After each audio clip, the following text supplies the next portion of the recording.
Este 8 de mayo, una buena parte de Europa celebra el 80 aniversario de la rendición de la Alemania nazi frente a los aliados y la Unión Soviética, luego de casi 6 años de guerra mundial, el conflicto que hasta la fecha es el más sangriento en la historia. Para analizar cuál fue el papel de los aliados, tenemos con nosotros a Alberto García Molinero, él es profesor e investigador de Historia Contemporánea en la Universidad de Granada. Profesor, bienvenido a France 24. Muchísimas gracias por la invitación. Gracias. De forma general, ¿qué supuso la rendición de los nazis para Europa? ¿En qué contexto quedó el continente en los años siguientes? Bueno, la rendición de la Alemania nazi ante los aliados tras el fin de la Segunda Guerra Mundial fue un acontecimiento realmente decisivo, un hito en la historia contemporánea, sin duda el acontecimiento más importante probablemente del siglo XX, porque marcó el fin de una era y el inicio de un orden mundial completamente nuevo, que incluso llega hasta nuestros días. Incluso tras el final de la Guerra Fría todavía somos herederos de lo que supuso el fin de la Segunda Guerra Mundial a múltiples niveles y a escala social, cultural, económica, en diversos tipos de escenarios, sí, sin duda. Profesor, siempre hay un debate en torno al papel de los ejércitos que terminaron con el nazismo en Europa, pero bajo su punto de vista, ¿contribuyeron más a su final las fuerzas aliadas occidentales o las de la Unión Soviética? Bueno, como bien dice, es un debate muy importante. Yo creo que se está recrudeciendo con los años en lugar de lo contrario. Cuando termina la Segunda Guerra Mundial hay un consenso bastante generalizado de que el Ejército Rojo, la Unión Soviética, fue el actor principal en la derrota del nazismo, pero esta narrativa, estos discursos van cambiando en el transcurso de la Guerra Fría y poco a poco va consolidándose una imagen que va de la mano de la hegemonía estadounidense de que los actores occidentales fueron los verdaderos protagonistas. Yo diría desde la historia que en realidad es inconcebible imaginar una derrota del nazismo sin la Unión Soviética y sin los aliados occidentales. Porque si bien es cierto que el ejército nazi, la mayor parte del ejército nazi pereció en el frente oriental, luchando contra los soviéticos, sin la capacidad de inteligencia militar, armamento, recursos de los aliados occidentales, es muy difícil imaginar que hubieran sido capaces de vencer solo los soviéticos.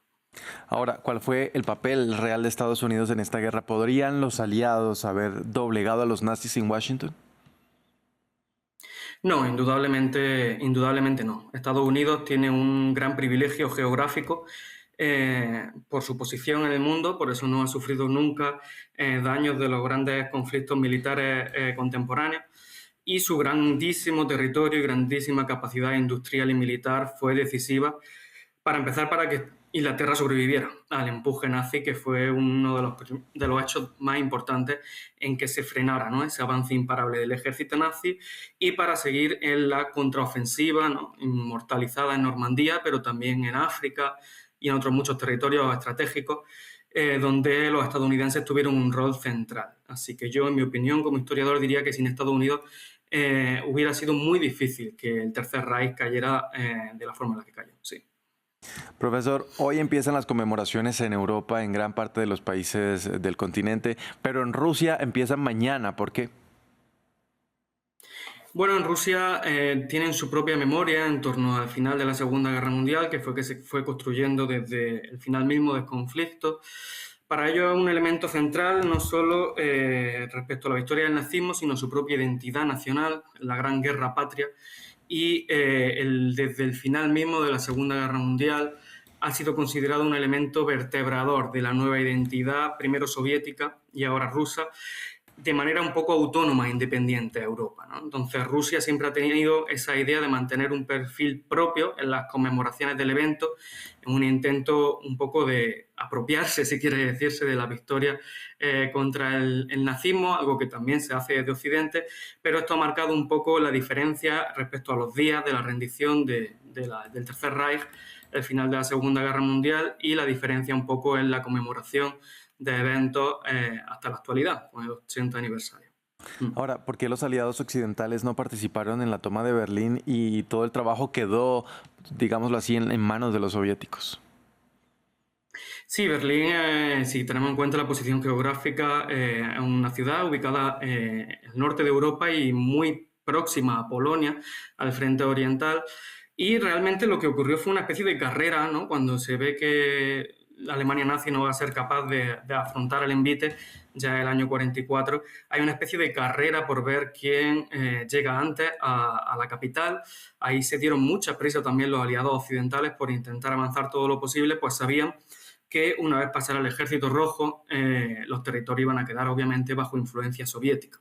Entonces, el Ejército Rojo naturalmente tenía la iniciativa en el frente oriental y Berlín, por su posición geográfica, quedaba bajo su influencia más cercana, y esto precipitó, digamos, que fueran los primeros en llegar, pero por muy poco realmente, porque Estados Unidos también, pensando ya en lo que venía después, avanzó muy rápido en el frente occidental y estuvo muy cerca en determinados momentos incluso de adelantarse un poco a los soviéticos, que finalmente tuvieron también esta visión de pensar en qué vendría más allá del nazismo y consiguieron tomar la capital del Tercer Reich, propiciando todo lo que vino después, ¿no? Del reparto, la Guerra Fría, etc. Profesor, ¿cree que hubo discrepancias entre los aliados a la hora de derrotar a la Alemania nazi? Sí, sin duda. Hubo muchísimas discrepancias respecto a la toma de decisiones, respecto a las prioridades estratégicas y respecto al propio peligro que suponía el nazismo, ¿no? Hay países como Francia que sabían que en cuanto el nazismo iniciara sus proyectos de conquista y de invasión iban a ser los primeros en caer por todo lo que suponía el revanchismo, ¿no? De la Primera Guerra Mundial y este anhelo de Hitler un poco de vengarse de Versalles y demás. Mientras que otros países como Estados Unidos e Inglaterra no vieron inicialmente la amenaza del nazismo de una perspectiva tan alarmista y digamos que le dieron un poco más de cancha, y estas diferencias estratégicas al inicio son las que propiciaron en buena medida el éxito que tuvieron los nazis en el frente occidental. También yo creo que es importante decir respecto a este punto que para los aliados occidentales que los nazis invadieran la Unión Soviética o el Ejército Rojo no fue un problema principal, porque ellos también anhelaban acabar con el campo socialista y con la Revolución de Octubre. Y del mismo modo, para Stalin y el ejército rojo y el mundo comunista, no parecía un problema muy grande que los nazis invadieran el mundo occidental, ni Francia. Por eso los pactos, ¿no?, iniciales entre Stalin y Hitler y demás. Entonces, esta desunión entre los aliados contra el nazismo fue muy bien aprovechada por el Tercer Reich, y creo que estas diferencias estratégicas fueron un elemento central en el avance del nazismo tan potente durante sus primeros años. Profesor, termina la guerra y empieza entonces la reconstrucción de Europa. Recordemos un poco cómo fue esto y también hablemos del Plan Marshall, que fue una apuesta exitosa a medio y largo plazo para los intereses de Estados Unidos en el continente. Sí, la reconstrucción de Europa se convirtió no solo en un móvil económico para naturalmente reconstruir todo aquello que había sido asolado por el mayor conflicto militar de la historia de la humanidad, sino que inmediatamente se convirtió también en un móvil político y propagandístico de la naciente Guerra Fría, ¿no?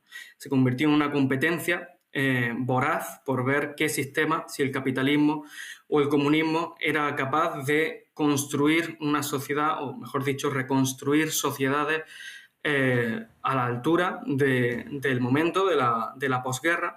Entonces fue una competencia voraz, ¿no? En el mundo comunista se hizo un trabajo muy fuerte en Europa Oriental por avanzar en algunas de las líneas centrales que ya la Unión Soviética había profundizado, como la industrialización, la colectivización agraria y muchos aspectos de la sociedad, ¿no?, medidas sociales sobre todo. Y en el mundo capitalista occidental, el mundo de los aliados, como bien dice, el Plan Marshall fue un elemento central para la reconstrucción de Europa, pero también, y esto no hay que olvidarlo, para la consolidación de la nueva hegemonía estadounidense en el mundo. Estados Unidos se convirtió en la gran potencia dominante en ese momento, muy por encima de Inglaterra y de cualquier otro país de Occidente.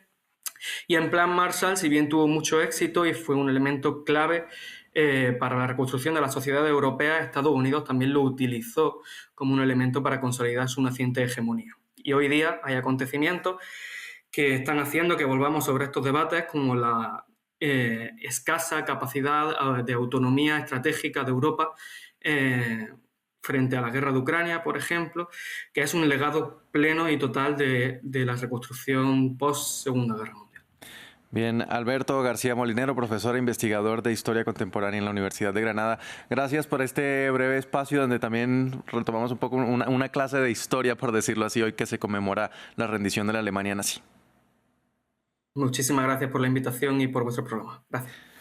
Y a ustedes, televidentes, también gracias por sintonizarnos. Hacemos una breve pausa y ya regresamos con más. Esto es Directo América.